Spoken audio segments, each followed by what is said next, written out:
దేవుడికి వందనాలు అండి. ప్రార్థనకు వచ్చిన మీకు అందరికి వందనాలు. అవకాశం ఇచ్చిన అమ్మగారి గారికి వందనాలు. దేవుడి వాక్యాన్ని మనం ధ్యానించుకుందాం. యెహోషువ గ్రంథం 6వ అధ్యాయం.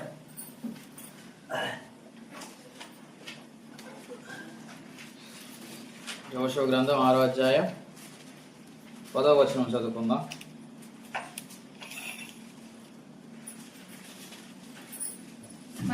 మరియు యెహోషువ మీరు కేకలు వేయుడని నేను మీతో చెప్పు దినం వరకు మీరు కేకలు వేయవద్దు. మీ కంఠధ్వని మీ నోట నుండి ఏ ధ్వనియు హల్లెలూయా. దేవుడు ప్రియులారా, చదివిన లేఖనంలోని యెహోషువ ఏం చెప్తున్నాడు? మీరు ఏం మాత్రము కేకలు కానీ నోరు పెదాలు కూడా మీరు కదిలించకూడదు. మీ నోటి నుంచి ఏ ధ్వని కూడా కేకలు వేయకూడదు అని చెప్తున్నాడు అండి. హల్లెలూయా. అయితే 6 రోజులు కూడా వీళ్ళు ఏం చేయాలంట? 6 రోజులు కూడా ఏం చేయాలంటే వీళ్ళు యెరికో పట్టణం చుట్టూ తిరుగుతుండాలి. చూడండి 14వ వచనంలోని 14వ వచనం, అట్లు 2వ దినమున మరొక మారు పట్టణం చుట్టూ తిరిగి పాలెమునకు మరలా వచ్చిరి. 6 దినములు వారు అలాగూ చేర్చి వచ్చిరి. హల్లెలూయా. 6 దినాల వరకు అలాగే చేర్చి వచ్చిరి. ఎలాగ చేర్చి వచ్చిరి? ఏ ధ్వని కూడా చేయకుండా, ఏ మాటలు కూడా మాట్లాడకుండా 6 దినాలు అలాగే చేస్తూ వచ్చారు. కనుక ఈ 6 దినాలు వాళ్ళకి ఏకీపించబడి ఉంది. మనం కూడా కొన్ని దినాలు పెట్టుకుంటాం. అంటే 7వ రోజు ఏమో యెరికో పట్టణము కూలడం మనం చూస్తాం. మనం కూడా మన జీవితంలో కూడా ఒక కార్యం జరగాలని, అంటే అద్భుతం జరిగే ముందు కొన్ని దినాలు ఉంటాయి, అద్భుతం జరిగే వెనక దినాలు ఉంటాయి. ఇప్పుడు దేవుడు కూడా 7వ రోజు విశ్రమించాడు. ఎందుకు విశ్రమించాడు? 6 రోజులు సృష్టిని పనిచేశాడు. 7వ రోజు విశ్రాంతి వచ్చిందంటే ఆయన వెనక దినాలు ఏదో చేశాడని. అలాగే మన జీవితంలో కూడా కార్యాలు జరుగుటకు, లేకపోతే అద్భుతం జరుగుటకు, లేకపోతే ఇంకేమైనా జరుగుటకైనా సరే వెనక దినాలు మనము చేస్తున్న వారంగా ఉండాలి. హల్లెలూయా. అంటే నీ కార్యము జరిగే రోజు వచ్చినప్పుడు ఆ రోజు తీసుకురాబడాలంటే, ఆ రోజు అద్భుతం జరిగే రోజు రావాలంటే మిగతా దినాలు నువ్వు ఎలా ఉండాలి? ఏదో ఒకటి దేవుడి సన్నిధానంలోనే చేస్తూ ఉండాలండి. హల్లెలూయా. అందుకే పిల్లరా, అంటే ఇక్కడ 7వ రోజు కేకలు వేస్తే కూలిందంటే మీరు మిగతా 6 రోజులు కూడా కేకలు వేయాలి కదా. కేకలు వేయలేదు అంటే అక్కడ మౌనము వలన 7వ రోజు సైలెంట్ వలన ఏమైనా జరిగిందంటారా? ఆలోచన మనం చేయాలి. ఏమండి, 6 రోజులు మౌనం వల్ల ఏం మాట్లాడకపోవడం వల్ల 7వ రోజు రిజల్ట్ తెలిసిందా అంటే లేఖనాలు సెలవిస్తున్నాయి. చూడండి 66వ కీర్తన 1వ వచనం. 66వ కీర్తన 1వ వచనంలోనే 62వ కీర్తన 1వ వచనం. 62వ కీర్తన 1వ వచనంలోని నా ప్రాణము దేవుని నమ్ముకొని మౌనంగా ఉన్నది. ఇప్పుడు ఇశ్రాయేలు ప్రజలందరూ కూడా మౌనంగా ఉండడం గల కారణము, ఆ మౌనం వెనక ఏమున్నది? దేవుని మీద నమ్మకం ఉన్నది. హల్లెలూయా. కనుక ప్రియులారా, ప్రతి క్రైస్తువులు కూడా కొన్ని విషయాల్లో మనం మౌనంగా, అంటే మౌనము దేనికి సాదృశ్యంగా ఉన్నది? ప్రార్థన అనేది సాదృశ్యంగా ఉన్నది. హల్లెలూయా. మౌనంగా దేనికి సాదృశ్యం? చెప్పాలి. దేనికి సాదృశ్యం? ప్రార్థన సాదృశ్యం. ప్రార్థన మనందరూ కూడా అంటే మౌనంగా ఉండడం అంటే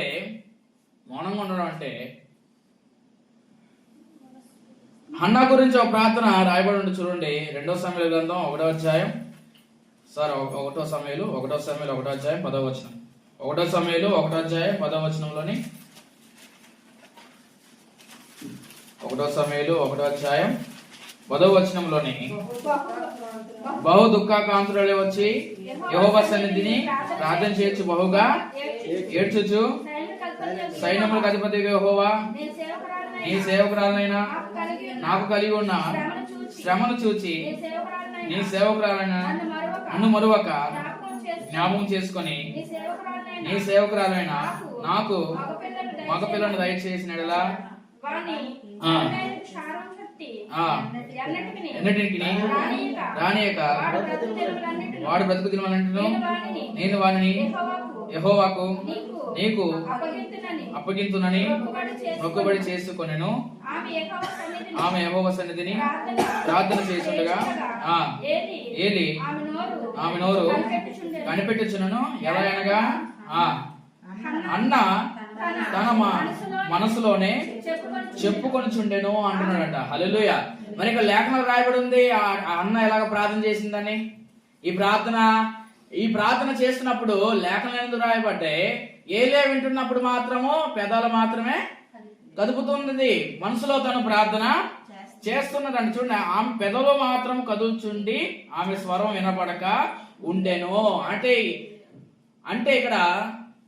ఇక్కడ రాయబడిన మాట ఎవరికి? 10వ వచనం చదివాము. ఆ 10వ వచనంలోని ఏలియాకి వినబడిన ప్రార్థన ఎవరికి వినబడింది? దేవుడికి వినబడింది. కాబట్టి దేవుడు ఏం చేస్తున్నాడు? ఇక్కడ రాయించి ఉన్నాడు. హల్లెలూయా. కనుక ప్రియులారా, ఇక్కడ మౌనంగానే మనసులో ఏం చేస్తుంది? హన్నా ప్రార్థన చేస్తుంది. కానీ ఆ మౌనం వెనకాల ఈ 10వ వచనంలోని పదాలన్నీ రాయబడి ఉన్నాయి. హల్లెలూయా. దానికి అంతే, మౌనం వెనకాల మనసు పలుకుతా ఉన్నది. హల్లెలూయా. పలుకుతా ఉన్నది. అక్కడ ఏలియాకి వినబడలేదు, కానీ ఇక్కడ ఎవరికి వినబడింది? దేవుడికి వినబడింది. ఇక్కడ 6 రోజులు మౌనంగా ఉన్నారు, కానీ ఆ మౌనం వెనకాల ఏమున్నది? ప్రార్థన ఉన్నది. హల్లెలూయా. ఆ మౌనంగా వెనకాల ప్రార్థన ఉన్నది. పౌలు గారు కూడా ఈ వచనం గురించి ఒక మాట అంటే చూడండి. 1 కొరింథీయులు 14వ అధ్యాయం 14-15 వచనంలోని. కొరింథీయులు మొదటి పత్రిక 14వ అధ్యాయం 14-15 వచనం.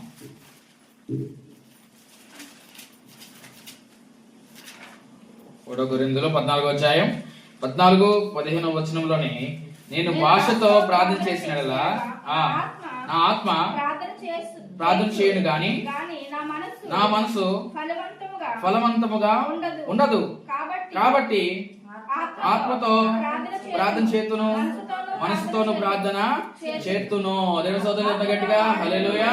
ఇక్కడ ఏం చేస్తున్నాడు? అన్న ఏం చేస్తుంది? నోటితో ప్రార్థన చేయకపోయినా దేంతో చేస్తుంది? మనసుతోని, ఆత్మతోటి ప్రార్థన చేస్తున్నది.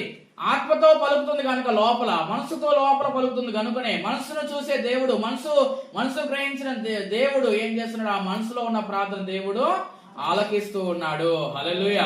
కనుక మనుషులకి వినపడలేదు, అక్కడ ఏలికి ఏమాత్రమో వినపడలేదు. ఏం చేస్తావో తెలియదు, కానీ అక్కడ ఏలి అంటాడు చూడండి, యెహోవా నీ మనని అంగీకరించును గాక అంటాడండి. హల్లెలూయా. దేవుడు 17వ వచనంలోని 1 సమయంలో 17వ వచనంలోని అక్కడ ఏలి చెప్తాడు, అంతటా ఏలి నీవు క్షేమంగా విలుము, ఇశ్రాయేలు దేవునితో నీవు చేసుకున్న మనని ఆయన దయచేయను గాక అని చెప్పాడు. హల్లెలూయా. అక్కడ అన్న ఏం ప్రార్థన చేసిందో తెలియదు, కానీ మనసుతో చేసిన ప్రార్థన, ఆమె ప్రార్థన చేసిందని, దుఃఖంతో చేసిందని ఆమె ఎవరు గమనించారంటే ఏలి గమనించి ఉన్నాడు. నేను చెప్పబడిన మాట ఏంటంటే, కనబడిన ప్రార్థన చేసే కార్యాలు. హల్లెలూయా. చెప్పండి, ఏ ప్రార్థన? కనబడిన ప్రార్థన. కనబడిన ప్రార్థన కూడా చేయరు, మనసులో కూడా ప్రార్థన చేయరు. అసలు ప్రార్థన చేస్తున్న విషయం కూడా ఎవరికి తెలియదు. ప్రార్థన చేయాలి, కానీ ఆ గదిలో కూడా దేవుడికి కనబడాలనే ప్రార్థన కూడా ఎవరు కూడా చేయరండి. హల్లెలూయా. అలాంటి వాళ్ళు ఉన్నారు. పూర్తిగా ప్రార్థన దూరం అయిపోయి, పూర్తిగా ప్రార్థన చేయలేని స్థితిలోకి, దేవునితో గడవకుండా ప్రార్థన చేస్తూ ఉంటారండి. హల్లెలూయా. ఏమండి?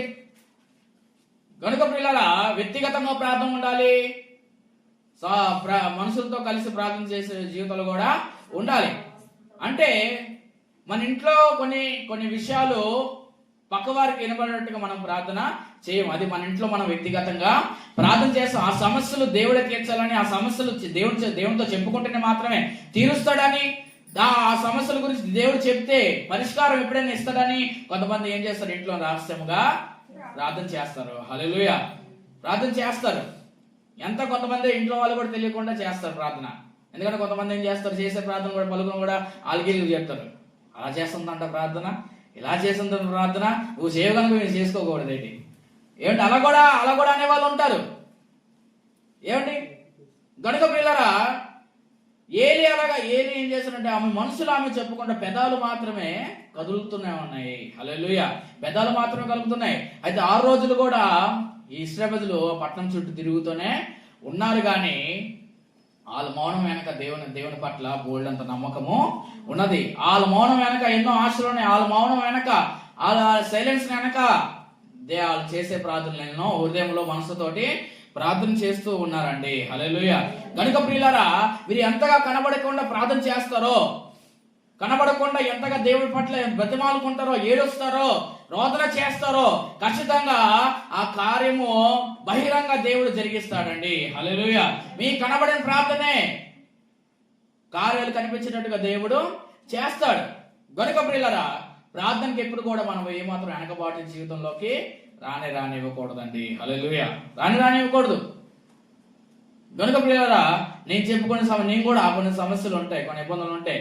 కానీ నేను చేస్తాడు అది దేవుడికి మాత్రమే వినబడేట్టుగా, దేవుడికి చెప్పేవాడిగా నేను మనసులో ప్రార్థన చేసుకుంటూ ఉంటాను. వ్యక్తిగా ఎవరికి వినబడకుండా కూడా తలుపులు వేసుకుని ప్రార్థన చేస్తూ ఉంటాం. మేము తలుపులు వేసుకుని ప్రార్థన చేసుకున్నప్పుడు అమ్మమ్మ మా ప్రార్థన విని లేస్తారు, కానీ ఏం చేస్తున్నాం ఆమెకి వినబడదు. అది దేవుడికి మాత్రమే దేవుడు కనిపించే ప్రార్థన, మనుషులకి ఎప్పుడు కూడా కనబడకూడదు, మనుషులు ఎప్పుడు కనబడకూడదు. అందుకే అన్న ఏం చేస్తుందండి, దుఃఖ కాంతులై ఆ 10వ వచనంలో అన్ని మాటలన్నీ కూడా దేవుడు చెప్పినవే. దేవుడికి వినపడింది ప్రార్థన, ఏలీకి మాత్రము వినపడలేదండి. హల్లెలూయా. కనుక ప్రియులారా, శత్రువులు ఎదుట మనం మౌనంగా ఉండాలి. శత్రువులు ఎదుట, సమస్యలు ఎదుట మనం ఎలా ఉండాలి? మౌనంగా ఉండాలి. దేవుడి దగ్గర నోరిప్పి ప్రార్థన చేయాలి. హల్లెలూయా. నోరిప్పి ప్రార్థన చేయాలి. ఎందుకంటే ఈ మౌనం గురించి ఒక విషయం జ్ఞాపకం చేయాలనుకుంటున్నాడు. ఏంటంటే, అశూరు రాజు తన సైనికులు కొంతమంది పంపించి, మీరు వెళ్ళి హిజ్కియా యొక్క మనుషులతోటి వార్నింగ్ ఇవ్వండి అని అన్నప్పుడు వాళ్ళు విపచ్చంగా భయంకరంగా వార్నింగ్లు ఇచ్చేస్తారు. వార్నింగ్లు ఇచ్చిన తర్వాత ఒక రాయబడిన మాట చూడండి. 2వ రాజుల గ్రంథం 18వ అధ్యాయం, 2వ రాజుల గ్రంథం 18వ అధ్యాయం 35-36 వచనంలోని, 2వ రాజుల గ్రంథం 18వ అధ్యాయం 35-36 వచనంలోని, 35-36 వచనంలోని, యెహోవా మా చేతిలో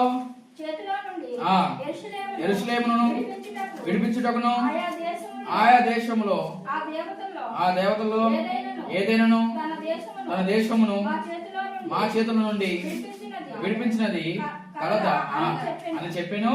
అయితే అతనికి ప్రత్యుత్తరం ఇవ్వద్దని రాజు సెలవిచ్చి ఉండుట చేత జనులు ఎంత మాత్రమును ప్రత్యుత్తరం ఇవ్వక ఊరకుండు. అక్కడ కూడా వాళ్ళు ఏమైపోయారండి, శత్రువులు ఎదుట, సమస్య ఎదుట మౌనంగా ఉండాలి. వాళ్ళ పెదాల నుంచి ఏ మాత్రం మౌనంగా రాలేదు. ఎందుకంటే అక్కడ వాగాల్సింది, అక్కడ మాట్లాడాల్సింది, అక్కడ పలకాల్సింది. ఎక్కడ పలికారు వాళ్ళందరూ కూడా దేవుడి దగ్గర మాట్లాడారు. దేవుని సొంతం గట్టిగా హల్లెలూయా. కనుక ప్రియులారా, నువ్వు సమస్యలతో నువ్వు మాట్లాడగలిగితే ఎదురుండి, లేకపోతే శత్రువులే మనుషులే నీకు సమస్యగా నువ్వు మాట్లాడితే తేలేటట్టుగా ఉంటే మాట్లాడు, ఆ సమస్య పోవడానికి. లేకపోతే నీ మాట్లాడిన ఎంత జరగదు, సమస్య పోదు. నేను మాట్లాడిన మనుషులు వాళ్ళు పొగరు అణచబడదు, మనుషుల యొక్క సమస్య దూరం అవుదు అనుకుంటే దేవుడి దగ్గర వచ్చి నీ మాటలు విప్పి దేవుడి సందర్భంలో ప్రార్థన చేయాలి. అక్కడ వింటున్న మనుషులందరూ కూడా ప్రత్యుత్తరం ఏమొక సైలెంట్ గానే వచ్చేసారు. వార్నింగ్ ఇచ్చే వాళ్ళు అనుకోరే, ఎంతగా అంత బేపచ్చంగా వార్నింగ్ తీయలేక సైలెంట్కి వెళ్ళిపోతున్నారు.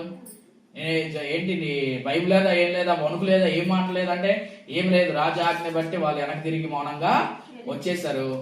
ఇలా వాళ్ళు వార్నింగ్ ఇచ్చారని చెప్తే హిజ్కియా చేశాడు, ఆ లెటర్ ని యెహోవా సన్నిధిలో విప్పి ప్రార్థన చేసి ఉన్నాడు. హల్లెలూయా.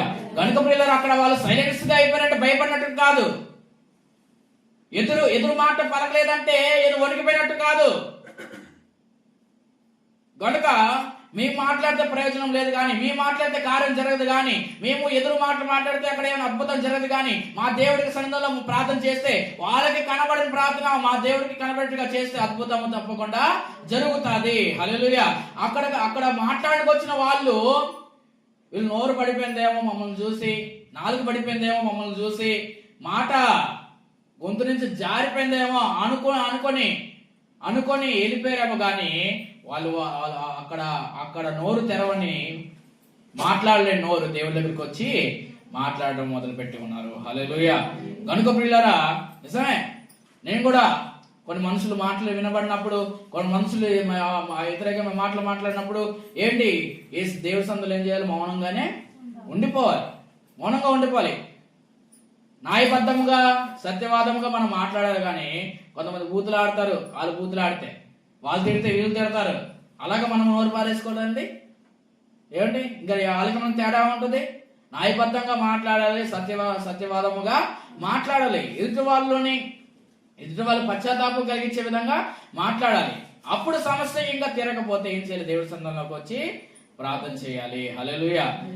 వాళ్ళు అనుకున్నారు, వెళ్ళిపోయి భయపడిపోతారు, అంతా మనకి సరెండర్ అయిపోతారు, చేతులు కట్టుకొని నిల్చుంటారు అని అనుకున్నారేమో. కానీ అక్కడ ఉన్న వాళ్ళందరూ కూడా, శత్రులందరూ కూడా అలాగా అంచనా వేసుకున్నారు. కానీ ఒక్క రాత్రిలోనే ఏం జరిగిందండి? మొత్తము కూడా దేవదూత చేత 185,000 మందిని హతం చేశాడు. హల్లెలూయా. హతం చేశారు.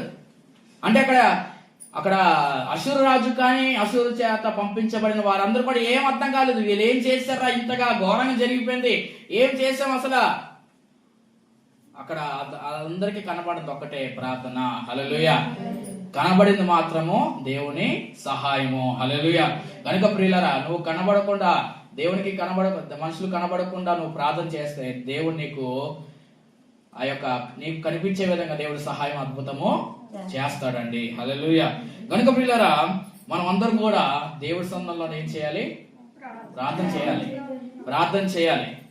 కొంతమంది అందుకే యేసుప్రభు చెప్పాడు, మీరు సమాజ మందిరంలో మీరు వెలుగెత్తి మీరు ప్రార్థన చేయకండి, వేషధారుల వల్లే ప్రార్థన చేయకండి అని చెప్తాడు దేవుడు. వేషధారుల వల్లే, వేషధారంతో కూడిన ప్రార్థనలు, నాటకపూరితమైన ప్రార్థనలు, మనుషుల చేత భక్తి అనిపించుకోవాలి, మనుషుల చేత ఆత్మీయత అనిపించుకోవాలి అనుకొని చేసే ప్రార్థనలు.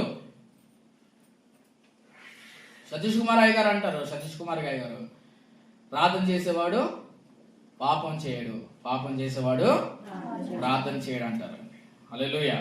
కనుక ప్రార్థన చేసే వాళ్ళు ఏ ఒక్కరు కూడా ప్రార్థన చేసిన వ్యక్తిలో భక్తిహీనత ఉండదు, ప్రార్థన చేసిన వ్యక్తిలో శరీరానుసారమైన జీవితం ఉండదు, ప్రార్థన చేసే వ్యక్తి జీవితంలోని వ్యతిరేకత గాని, దేవుని విసర్జించడం గాని, దేవుని తిరుగుబాటు చేయడం గాని, దేవుడిని ఆ యొక్క ఇష్టపడిన మార్గంలో వెళ్ళడం గాని, ఎటువంటి క్రియలు గాని ప్రార్థన చేసే వ్యక్తులు ఏ మాత్రము ఉండవు.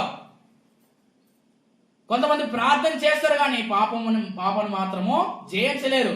పాపం మీదే మనసు పెట్టుకొని ప్రార్థన చేస్తారు కనుకనే వాళ్ళు ఏమవుతారండి? ఆ వేషధారుల వల్లే ఉంటారండి. హల్లెలూయా. దేవుడి సన్నిధికి వచ్చిన తర్వాత నీవు నీ మనసును పాపం మీద పెట్టుకోవడం కావచ్చు, ఆ నిర్లక్ష్యం మీద కావచ్చు, శరీరానుసారమైన జీవితం మీద కావచ్చు, శరీర ఆలోచన వైపు కావచ్చు, ఒక ఆత్మ సంబంధమైన వాటి మీద కాకుండా, ఆత్మసారమైన విషయాల మీద వాటి మీద కాకుండా, అలా మనసులు లేక ప్రార్థన చేస్తే నువ్వు మన దేవుని దృష్టికి ఏమవుతావండి? వేషధారుల వలె మార్చబడతావండి. కనుక ప్రియులారా, అటువంటి వేషధారపూరితమైన మనుషులందరూ కనబడే ప్రార్థన ఏమాత్రం మన జీవితంలోకి రానే కాదు. దావీదు అంటారు, నేను నా హృదయంలో పాపం గురించి యోచించినట్లా నా మొర యెహోవా ఆలకించుకున్నాను. ఏమండి? కనుక పిల్లారా, బయట నుంచి వచ్చి దేవుడి దగ్గర మనందరం కూడా ఎప్పుడు ప్రార్థన చేస్తాం? బయటికి వెళ్ళిన తర్వాత ఇంటికి వచ్చి ప్రార్థన చేస్తాం. బయటికి వెళ్ళిన తర్వాత ప్రార్థన చేస్తాం అంటే, బయటికి వెళ్ళి వచ్చిన తర్వాత నువ్వు పాపాన్ని కూడగట్టుకొని దేవుడి సన్నిధికి వచ్చి నీ ప్రార్థన దాంట్లో కలిపేసుకుని ప్రార్థన చేస్తే దేవుడు అందుకే కదండి హేబెల్ అర్పణను అంగీకరించాడు, కయ్యోను అర్పణను అంగీకరించలేదు. ఎందుకంటే కయ్యోను జీవితం సత్క్రియలు చేయలేదు. వాకిటని నీ పాపము పొంచుందా? దేవుడు చెప్పాడు, వాకిట పాపం పొంచున్నది, నీ పాపం పొంచి ఉన్నది, పాపం తీసుకొచ్చావు, పాపంతో సత్క్రియ లేని వ్యక్తిగా నీ అర్పణను తీసుకొచ్చావు కనుక నీ అర్పణ వలన ఏమైందండి? ఆ అర్పణ వలన ఏమయ్యాడు? అంగీకరించబడలేకపోయాడు. హల్లెలూయా. ఆ అర్పణను పాడు చేస్తాడు. హేబెలు మాత్రం ఏం చేశాడండి? మంచి సత్క్రియలు కలిగిన వాడే, ఏ పాపం లేకుండా అర్పణను తీసుకొచ్చాడు కనుక దేవుడు కనిపించాడు. అక్కడ అర్పణ కనబడుతుంది కానీ, అక్కడ అర్పణ మనం అందరికి కనబడుతుంది కానీ, అక్కడ కనబడుతుంది హేబెల్లో కనబడుతుంది మంచి మనసు కనబడుతుందండి. హల్లెలూయా. మంచి మనసు కనబడుతుంది. కనుక ప్రియులారా, కయ్యోనులో మనకు కనబడింది దేవుడు భయపరుస్తున్నటువంటి సత్క్రియలు ఏమాత్రమో చేయలేదు. హల్లెలూయా. కనుక ప్రియులారా, ఎవరిలో అయితే కనబడి ఉన్నాయో అది బయలుపరిచి చెప్తాడండి దేవుడు ఏదో ఒక రోజు. హల్లెలూయా. కనుక ప్రియులారా, మనందరూ కూడా ఏం చేయాలండి, మన పాపంలో ఎటువంటి మచ్చడాకులు రానికుండా మనము చేసేవారంగా ఉండాలి. హల్లెలూయా. అయితే 6 రోజులు ఏం చేశారు వీళ్ళు? 6 రోజులు తిరిగారు కదా, అంటే 6 రోజులు తిరుగుడు వలన 7వ రోజు ఎఫెక్ట్ ఎలాగా ఆ యొక్క కార్యం జరిగింది, అంత అద్భుతం, అంత బీభత్సమైన కార్యం ఎలా జరిగింది ఆలోచన చేస్తే 6 రోజులు కూడా వాళ్ళు ఏం చేశారండి, దేవుడి దగ్గర కొన్నిటిని కూడగట్టుకున్నారండి. హల్లెలూయా. 6 రోజులు ఏం చేశారండి, దేవుడి దగ్గర కొన్ని వాటిని కూడగట్టుకున్నారు, దేవుని దగ్గర ఉన్న సంపాదించుకున్నారు. వాళ్ళు ఏమీ సరదాగా దాని చుట్టూ తిరగట్లేదు, సరదాగా దాన్ని ఎంజాయ్ చేసి తిరగట్లేదు. మన వాళ్ళు ఏమైనా అక్కడికి వెళ్ళారు అనుకోండి, ఫోటో తీసుకోవడం, సెల్ఫీ తీసుకోవడము, అవి మనుషులు అయితే కొంతమంది అలా చేస్తూ ఉంటారు. కానీ అక్కడ ఏమాత్రము దీని కొలత ఎంత, దీని ఎత్తు ఎంత అనే మాత్రం ఆలోచన చేయలేదండి. ఆ చుట్టూ 6 రోజులు తిరిగినంత వరకు వాళ్ళ హృదయాలు ఏమంటే అంటే దేవుని నుంచి కొన్నింటిని కూడగట్టుకున్నారు. చూడండి 18వ కీర్తన 29వ వచనం. 18వ కీర్తన 29వ వచనంలోనే 18వ కీర్తన 29వ వచనంలోని నీ సహాయం వలన నేను సైన్యమును జయింతును, ఆ దేవుని సహాయం వలన ప్రాకారమును దాటుదును. హల్లెలూయా. ఆ 6 రోజులు కూడా వాళ్ళు ఏం సంపాదించుకున్నారు? దేవుని సహాయమును సంపాదించుకున్నారు. దేవుని సహాయాన్ని అందరూ కూడా పొందేసుకున్నారు. అందరూ కూడా 6 రోజులు కూడా ప్రభువా మాకు సహాయం దయచండి, ఎరుకో పట్టణం చుట్టూ తిరుగుతున్నాను ఆయన, ఎరుకో పట్టణం కూల్చడానికి మాకు సహాయం దయచండి, మాకు ద్వారాలు తెరచకు మాకు సహాయం చేయండి అని ఆ 6 రోజులు కూడా మౌనంగానే ఉంటూ దేవుడా మాకు సహాయం చేయి, సహాయం ఇవ్వండి, మీ అందరూ కూడా మా సహాయం కావాలి, 7వ రోజు మీ సహాయం మేము చూడాలి అని మౌనంగానే వాళ్ళు దేవుణ్ణి అడగడం మొదలు పెట్టారండి. హల్లెలూయా. ఈరోజు అటువంటి సహాయం మనకు కావాలి లేదా? సహాయం కావాలి లేదండి? సహాయం కూడా దేవుడు యొక్క సహాయం కూడా అక్కర్లేని ఎంతమంది ఉన్నారు. సహాయం దొరకపోయినా పర్లేదని ఆలోచన చేసే వాళ్ళు ఎంతో మంది ఉండే ఉంటారు. సహాయం లేకపోయినా పర్లేదు, మా జీవితం ఇలాగే సాగుతుంది, ఇదే బెటర్ అని చాలా మంది అనుకుంటారండి. ఎంత కష్టమైనా సరే జీవితం లాక్కుంటూ వెళ్తుంటారు. దేవుడు సహాయం చేయడం అడగలేమా? ఏమండి, అపొస్తలులు కూడా పరిశుద్ధాత్మ సహాయము అపొస్తలులకి అవసరమైంది. అద్భుతాలు చేయడానికి, కార్యాలు చేయడానికి ఎవరి సహాయం అవసరమైంది? అపొస్తలులకి పరిశుద్ధాత్మ సహాయం అవసరమైంది. అపొస్తలులు ఊరికి అద్భుతాలు చేయలేదు, దేవుడు సహాయం చేయమని వాళ్ళు ప్రార్థనలు చేస్తూ వచ్చారండి. హల్లెలూయా. కనుక ప్రియులారా, 6 రోజులు కూడా ఏం పొందుకున్నారు? దేవుడు ఒక సహాయాన్ని పొందుకున్నారు. ఇంకోటి చూద్దాం, 29వ అధ్యాయం 11వ వచనంలోని 29:11 వచనం. 29:11 వచనంలోని యెహోవా తన ప్రజలకు బలమును అనుగ్రహించును. గట్టి సోదరు చేద్దాం గట్టిగా. హల్లెలూయా. దేవుడి పిల్లలు ఆ సహాయమును 6 రోజులు పొందుకోవడం కాకుండా ఇంకోటి పొందుకున్నారు. ఏం పొందుకున్నారు? బలం పొందుకున్నారు. అక్కడ 6 రోజులు అందరూ కూడా 6 రోజులు తిరిగే వాళ్ళందరూ కూడా దేవుడు వాళ్ళకి ఏం చేస్తాడు అండి? బలమును అనుగ్రహించి ఉన్నాడు. హల్లెలూయా. ఎందుకంటే ఎరుకో గోడలు ఎలాంటివి? బలమైనవి. మనకి మధురవాడలో స్టేడియం ఉంటది కదా, మన ఈ ప్రసంగము ఆ ట్రావెలింగ్ లోనే ప్రిపేర్ అవుతున్నాం. మనం పక్క డ్రైవర్ ఏ తమ్ముడు ప్రిపేర్ అవుతున్నాం అంటే, ఏ లేదన్నా ఇస్రాయేలు ఎరుకోపట్నం వెళ్తారు, అదో ఆ స్టేడియం అంత గోడలో ఉంటుంది, దాని గురించి అంతకంటే ఎత్తు ఉంటుందిలే అని చెప్పాను. ఓహో అలాగా, ఓకే అన్నాడు. అలాగా అంత బలమైనవి ఆ బలమైన గోడలు కూల్చడానికి ఏ బలం కావాలి? దేవుడి బలం కావాలి. ఎంతవరకు కావాలి? ఎన్ని రోజులు కావాలి? 6 రోజులు మాకు కావాలి. 6 రోజులు మేము 6 రోజులు మా బలముతో కేకలు వేసినప్పుడు, మా బలంలోనే నీ బలము మా కేకల్లో ఉండాలి 7వ రోజును. అప్పుడు ఆ 7 రోజులు పొందుకున్న బలం 7వ రోజు, 6 రోజులు పొందుకున్న బలం 7వ రోజున కనబడి ఉన్నది. హల్లెలూయా. 6 రోజులు అక్కడ ఆ ఎరుకో పట్టణస్తులందరూ కూడా ఈ 6 రోజులు వాళ్ళకి 6 రోజులు కూడా కనబడింది ఏంటి అంటే 7వ రోజు కనబడింది వాళ్ళందరూ కూడా. హల్లెలూయా. ఈ 6 రోజులు తిరుగుతున్నారు. ఏం చేస్తున్నారు అంటే సహాయం పొందుకుంటున్నారు, బలాన్ని పొందుకుంటున్నారు ఆ యొక్క ఎరుకో పట్టణం కూల్చడానికి. ఇంకో మాట చూద్దాం, చూడండి 26వ కీర్తన 1వ వచనం. 26వ కీర్తన 1వ వచనంలోనే యెహోవా నేను యథార్థవంతుడనై ప్రవర్తించున్నాను, నాకు తీర్పు తీర్చుము. ఏమీ సందేహపడకుండా యెహోవా యందు నమ్మకం ఉంచి ఉన్నాను. హల్లెలూయా. ఆ 6 రోజులు కూడా మౌనంగా ఎందుకున్నారండి? మౌనంగా ఉంటూ ఏం పొందుకుంటున్నారు? దేవుడి మీద నమ్మకాన్ని పొందుకుంటారు, నమ్మకాన్ని పెట్టుకున్నారు. అంతేకాదు 6 రోజులు కూడా సందేహం ఏమి కూడా రానికుండా చూసుకుంటున్నారండి. హల్లెలూయా. సందేహం ఏమి రాకుండా చూసుకుంటున్నారు. నిజం. 7 సార్లు మునిగిన నాయమాను ఒక్కొక్క రోజు అంటే ఒక్కొక్క మునికి అనుకుంటాడు లేదా? అలా అనుకునే ప్రతిసారికి 7వ మునికి ఏమైపోయింది? పసిపిల్లల దేహము అయిపోయినది. అంటే ఆ ఒక్కొక్క మునికి సందేహం లేకుండా మునిగే ఉంటాడండి. హల్లెలూయా. అందుకే ఈ 6 రోజులు తిరిగిన వాళ్ళు కూడా ఏమి లేకుండా చేసుకున్నారు? సందేహం ఏమీ లేకుండా. అంటే ప్రార్థించే వ్యక్తికి ఏమి ఉండకూడదు అంటే సందేహం అంటే ఎన్ని రోజులు ప్రార్థన చేస్తావో అక్కడ 6 రోజులే. కానీ మనం ప్రతి దినము ప్రార్థన చేస్తుంటాం కనుక ప్రతిరోజు ప్రార్థన చేసుకుంటే ఏమి రప్పించుకోకూడదు మన మనసులోకి. సందేహం రానివ్వకూడదు. అది కూలుతుందా?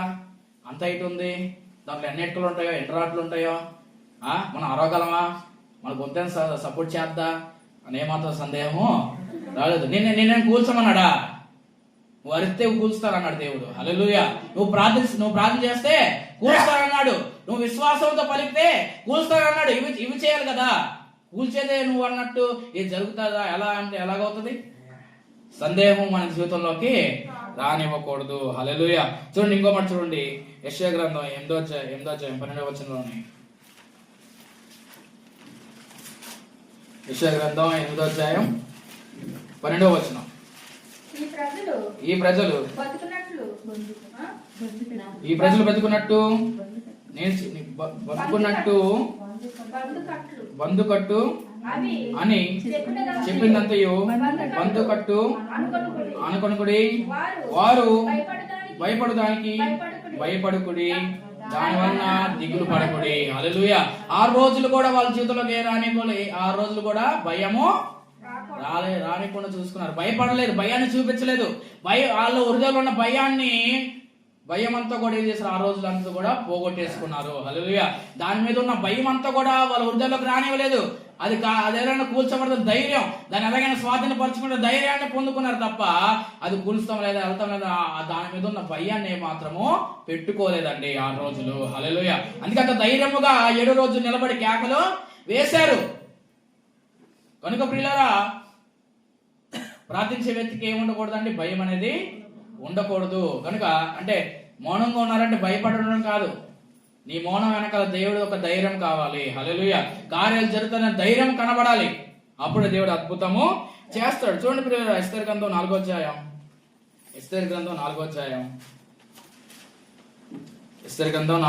1వ వచనంలోని. ఎస్తేరు గ్రంథం 4వ వచనంలోని జరిగినంతయో తెలియగానే మొర్దెకై తన బట్టలు చెప్పుకొని గోనె పట్టలు వేసుకొని బూడిద వేసుకొని పట్నపు మధ్యకు బయలు వెళ్ళి మహా శోకముతో రోదన చేసి రాజగుమ్మ ఎదురికి వచ్చెను. గోనె పట్టుకొనిన వాడు రాజగుమ్మన ప్రవేశింపకూడదని ఆజ్ఞ కలదు అని అంటున్నాడు. అక్కడ 16వ వచనం కూడా ఎస్తేరు కూడా 3 దినముల ఉపవాసము ఉన్నది. కానీ వీళ్ళు చేస్తున్న ఉపవాసం కానీ ఎందుకు చేస్తున్నా కానీ ఎవరికి కూడా తెలియదండి. ఎవరు కూడా హామాను కూడా తెలియదు. వాళ్ళు ఏం ప్రార్థన చేస్తున్నారో, దేనికి సమస్య ఏంటో అని ఎవరు కూడా తెలియదండి. అక్కడ కూడా ఎవరికి తెలియని ప్రార్థన చేస్తున్నారు. కానీ జరిగింది మాత్రం ఒకటి, హామాను అతని ఇంటి వాళ్ళందరూ కూడా ఉరికమ్మము వేయబడ్డారు. హల్లెలూయా. హామానికి తెలియదు వీళ్ళందరూ ఏం చేసి నాకేం జరిగింది, నాకు రాజ్యాధికారం పోయింది, రాజ్య భోగము పోయింది అని అంటున్నారంటే నీకు కనబడుతున్నదే యూదుల యొక్క ప్రార్థన. హల్లెలూయా. నీకు కనబడుతున్న అపజయమే యూదుల ప్రార్థన. నీకు కనబడుతున్న సిగ్గే యూదుల యొక్క ప్రార్థన. నీకు కలుగున దుఃఖమే యూదుల యొక్క ప్రార్థన. నీవు ఎలాగైతే ఉద్యోగం పోగొట్టుకున్నావో దాని కారణం అంతా యూదుల ప్రార్థన. హల్లెలూయా. అది కనబడలేదు, ఇవి నీకు కనబడుతున్నది. హల్లెలూయా. గనుక పిల్లారా, మనం చేసే ప్రార్థన దేవుడు తప్పకుండా చేస్తాడు. ఎప్పుడు తెలుసా? మనం ఎటువంటి ఆత్మీయులు చేయకుండా పనులు ఎప్పుడు మనము చేయకూడదు. ప్రభు చెప్పాడు, మనిషిని హృదయం వచ్చిన వాటిని బట్టే వాడు అపిత్రుడు అవుతాడు. హల్లెలూయా. నిన్ను అపిత్రపరచుకుని ఏది కూడా నీ హృదయంలో నుంచి, నీ శరీరాంశ మనసులో నుంచి మాత్రము రాకూడదు. ఏ వేళ వల్ల నీ అర్పణ, నీ ప్రార్థన నీవు కూడా అపిత్రపరిచేటట్టుగా ఆ స్థితిలోకి ఏమాత్రము తేకూడదు. నీ ప్రార్థన ఎప్పుడు కూడా పవిత్రంగాను నిష్కలంగాను ఉండాలి. మచ్చ డాగు లేనిదిగా దేవుని ఎదుటకు తేపడాలి. అప్పుడు ఆ ప్రార్థనకు ప్రతిఫలము ఉంటున్నదండి. హల్లెలూయా. కనుక ప్రియులారా, దేవుడికి ఇష్టమైన ప్రార్థన మనం చేద్దాం, దేవుడి కార్యాలు చూద్దాం. ఈ కొద్దిమంది దేవుడు దీవించును గాక. ప్రార్థన చేసి